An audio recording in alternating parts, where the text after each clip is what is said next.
Welcome to My Hero 360, a community that features the voices of our heroes who bring awareness and advocacy for health conditions. Recently, we spoke with Abby and Zach Cook, a family that shares their experience with CTX, a rare genetic disorder. On behalf of the Cook family, Hero Philanthropy made a donation to the CTX Alliance.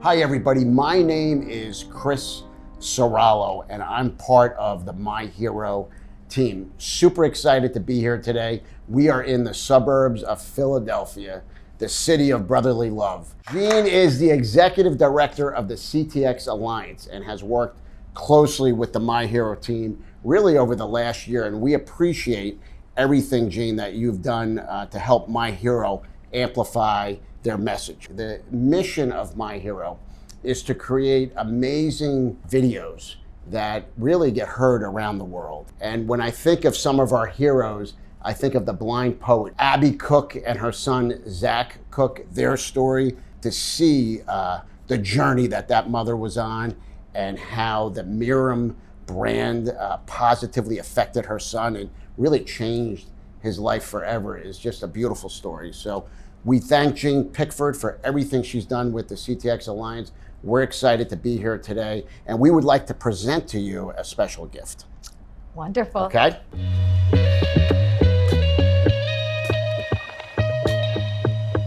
Thank you so much. So much. Wow, this is amazing. Thank you so much, My Hero 360. You guys are absolutely an incredible team. Thank you for sharing Zach and Abby's message. Thank you for helping put CTX out into the public. And thank you so much for this gift. It will be used in the best possible way, and we will make you proud. Thank you very much. You are welcome, and you're so very welcome. Thank you.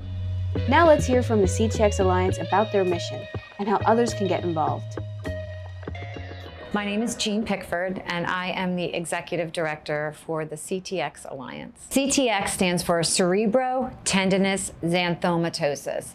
And basically, it's a mutation that occurs in the CYP27A1 gene, which causes patients to have an abnormal amount of a lipid called cholestanol. And this cholestanol builds up in a patient's body, and it forms xanthomas, which are like masses that are on your ankles. It can be on your wrists, little bony masses. And it also causes cognitive and psychological problems when it builds up into the body. These lipids cause patients to have symptoms that progressively get worse. At first, when a baby is born, they will have chronic diarrhea. So when the parents take a baby to the doctor and say, hey, my baby's always going to the bathroom and has, diarrhea, they're like, oh, well, change your breast milk or change your food. It's got to be something environmental. It's not something genetic, right? They don't think that. But then as children get a little bit older, you can start to see some cognitive decline or delay. And also, one of the hallmarks of this disease are pediatric cataracts, where they will have 2 cataracts as a young kid. That is very unusual. So what we're hoping is that the education that we provide from the CTX Alliance will help educate ophthalmologists, particularly pediatric ophthalmologists, to look for the connection that, this is unusual to have pediatric cataract. What other symptoms does your child have chronic diarrhea? And maybe they can kind of put the pieces together. Because with CTX, it builds up over a period of time. So it's not something that you see happen overnight. It's something that slowly progresses. And you're your child's maybe falling behind in school, or they're having some behavioral problems.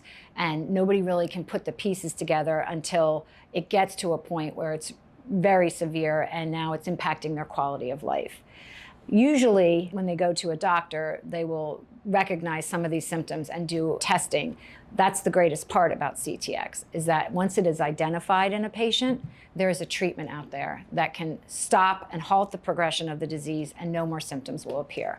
But the key is we just need to get babies and children identified early so they can start the treatment so they don't have any of these issues. So we were formed in 2021. I was brought in to start the organization, and we've only been in business now for 4 years, but we have accomplished so much. So the CTX Alliance was starting to form already, but there was no one person to bring it all together.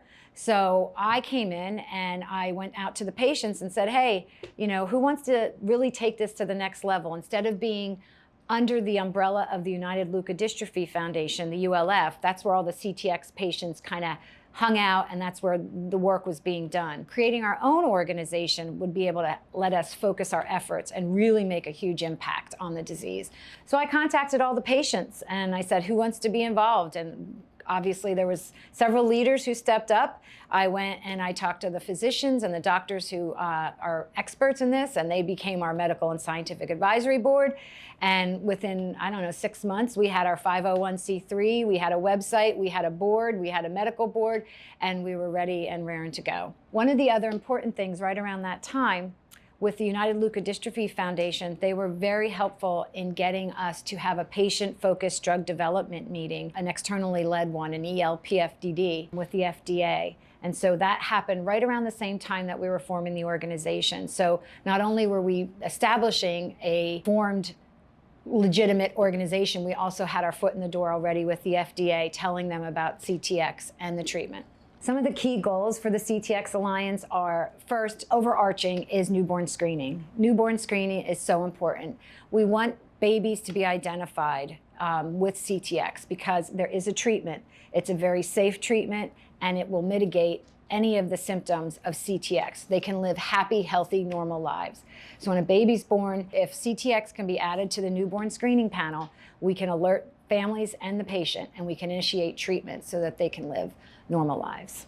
The drug for CTX, the drug that is what patients need to take, is called chenodeoxycholic acid. It's also known as CDCA.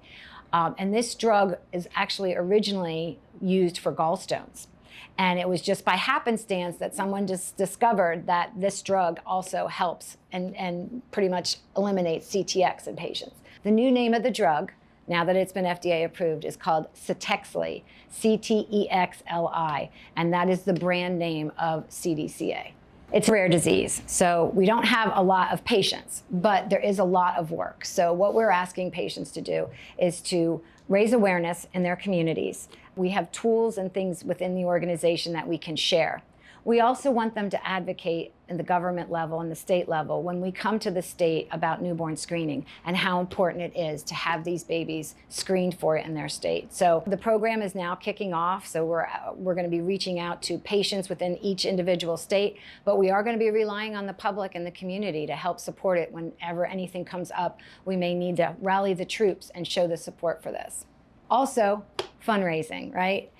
Takes money to make anything happen. And so our organization is funded primarily right now by some individual donors and some companies, but we really need to expand our efforts. And in order to expand, we need to have funding. So fundraisers, raising awareness, and just being a supportive person for this community. So our 4 major goals right now is, the first obviously is newborn screening. We want every baby screened for CTX because there is a treatment.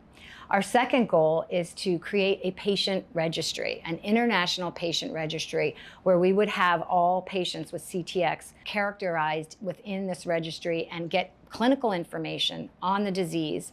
We'd also want to get social information on the disease, and we can put this together into one place so we can really understand a comprehensive perspective of what it's like to have CTX and how it evolves in their lives. So that's the second goal.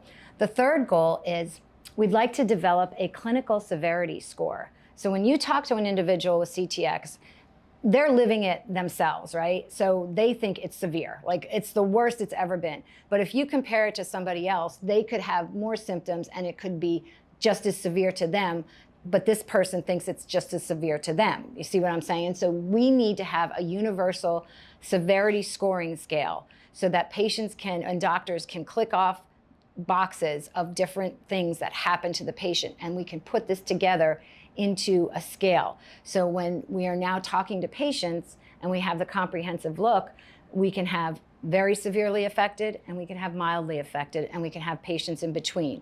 That will help us to be able to better characterize how CTX is manifesting itself in patients.